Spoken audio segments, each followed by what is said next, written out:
Dear students, अपन ने dynamics में वेग और त्वरण के तमाम फार्मूले पढ़े थे। आज मैं कुछ एक प्रॉब्लम्स ले रहा हूं।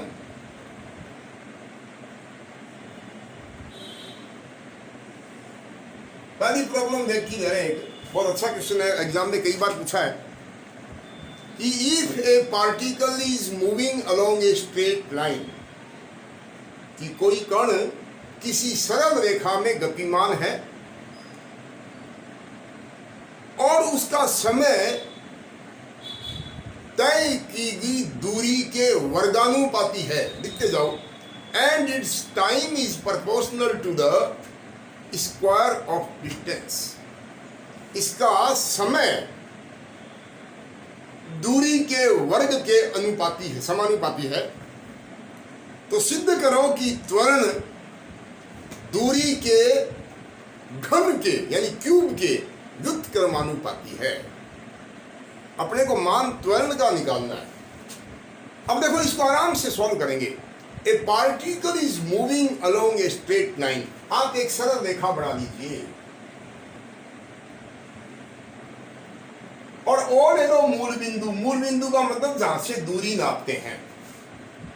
सपोज पार्टिकल टी समय पर बिंदु पी पर है।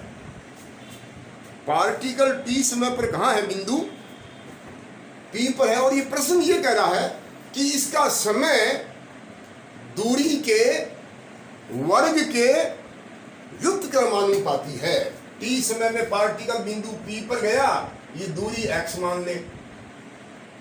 तो गिवन दैट हमें दिया है, क्या दे रखा बेटा, कि समय समानुपाती है दूरी के वर्ग के व्युत्क्रमानुपाती है। समानुपाती नहीं दे रखा है। The time is inversely proportional to the square of the distance. समय दूरी के वर्ग के व्युत्क्रमानुपाती है। इंप्लाइज ये प्रोपोर्शनल रहता दो आप, तो क्या देगा बेटा, T is equal to K by X square. T is equal to के,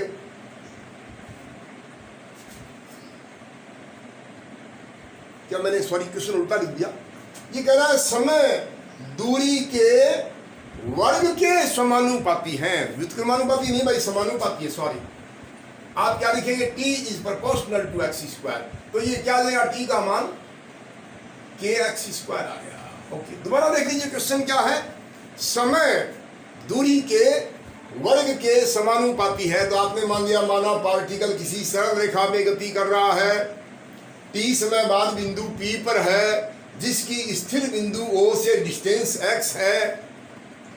given that T is proportional to X square. तो ये आ गया। और तुझे त्वरण निकालना है। अब आपको यदि याद हो तो त्वरण का फार्मूला F मैंने बताया था, d स्क्वायर एक्स बटा dt स्क्वायर। ये बताया था। माने x का t के सापेक्ष 2 बार अवकलन करना है। आप यहां लिखिए, t के सापेक्ष अवकलन करने पर differentiating with respect to t, तो t का डिफरेंशियल 1 आ गया। kx स्क्वायर का कितना आ गया, 2kx, और x का dx अपॉन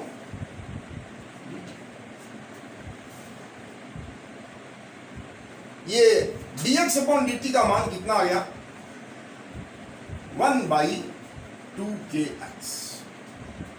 देखिए, पुनः t के सापेक्ष अवकलन करने पर, again differentiating with respect to t, 1/2k constant है। 1/x का डिफरेंशिएशन माइनस का 1/x स्क्वायर, और x का हो गया dx अपॉन dt। बेटा सबके समझ आ रहा है? 1/x का डिफरेंशिएशन माइनस 1/x स्क्वायर और x का dx upon dt। d square x upon dt square का मतलब हो गया त्वरण है बराबर dx अपॉन dt का मान रख, dx अपॉन dt का मान 1/2kx यहाँ रख दे। तो 2k 4k स्क्वायर हो गया, 1/4k स्क्वायर माइनस का, और ये 1/x क्यूब। अरे भाई, ये dx अपॉन dt का मान 1/2kx रखेगा, तो x पर x स्क्वायर से इक्वल टू x क्यूब है। ये 1 कांस्टेंट है, 4 कांस्टेंट है, k स्क्वायर कांस्टेंट है, इसको हटाओ। तो त्वरण समानुपाती हो गया किसके, 1/x क्यूब के। यही हमको सिद्ध करना था कि त्वरण दूरी के घन के व्युत्क्रमानुपाती है।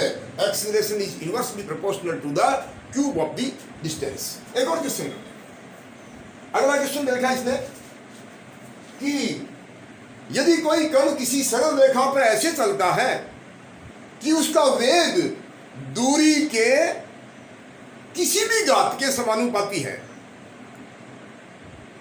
और उसकी दिशा केंद्र की ओर है, कण इधर नहीं जा रहा है, उधर से इधर आ रहा है, तो दिशा इसकी उल्टी होगी। दूरी इधर आते हैं, ये दिशा होती है हमेशा पॉजिटिव और ये दिशा क्या होती है, नेगेटिव। तो सेकंड क्वेश्चन में क्या दे रखा है, गिवन दैट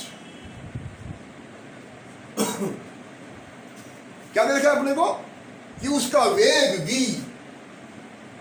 समानुपाती है x की कोई भी घात, सपोज n दे दें, n का मान, और वो कह रहा है घात 1 से छोटी नहीं है, इज नॉट लेस देन 1, और माइनस का निशान दिया है। दोबारा समझो, पार्टिकल केंद्र की तरफ गति कर रहा है, दूरी यूं नापते हैं अपन, दूरी के विपरीत गति करता है तो माइनस की दिशा आती है, और दूरी की कोई भी घात मैंने n ली, v का मतलब क्या हुआ, dx upon dt is equal to minus का kx की घात n। तो क्या पूछ रहा है, ये सिद्ध करो कि ये पार्टिकल कभी भी ऊपर नहीं पहुंचेगा। उल्टा करना बेटा इसको, dt अपॉन dx बराबर माइनस का 1/k और x की घात माइनस n, उल्टा कर दिया इसको, dx को उधर ले जा, तो dt का मान आ गया -1/k x की घात माइनस n इंटू dx। समाकलन करना दोनों तरफ, क्यों, समय निकालना है मुझे। dt का समाकलन t बराबर माइनस का 1/k x की घात माइनस n का समाकलन क्या होगा, x की घात माइनस n प्लस 1 और बट्टा माइनस n प्लस 1 और प्लस c। ऐसा करें इसे माइनस कॉमन ले ले ताकि माइनस माइनस प्लस हो जाए, तो ये आ गया 1/k और into n minus 1, minus common ले गया, और इसको नीचे लिया 1/x, नीचे आएगा तो माइनस n तो हो जाएगा n माइनस 1 और प्लस c। ये समय आ गया, पार्टिकल किधर से आ रहा है, उधर से आ रहा है, और कहां तक पहुंचाना है, केंद्र तक पहुंचाना है। माना इसको केंद्र तक पहुंचने में कैपिटल T समय लगता है, तो स्मॉल t की जगह क्या कर देंगे, कैपिटल T। अब जब पार्टिकल केंद्र पर पहुंचेगा ऊपर, तो x का मान 0 देगा, उधर से आएगा तो धीरे धीरे x का मान कम होता जाएगा, x का मान 0 देंगे तो 1/0 का मान इनफाइनाइट आ गया। कारण चूंकि एट o x बराबर 0, इसका मतलब इसको केंद्र तक पहुंचने में कितना समय लगा, अनंत समय लगा। अनंत का मतलब यह पार्टिकल कभी भी केंद्र तक नहीं पहुंचेगा। ये दो प्रॉब्लम मैंने कहा, ये कल और प्रॉब्लम कराएंगे। Thank you.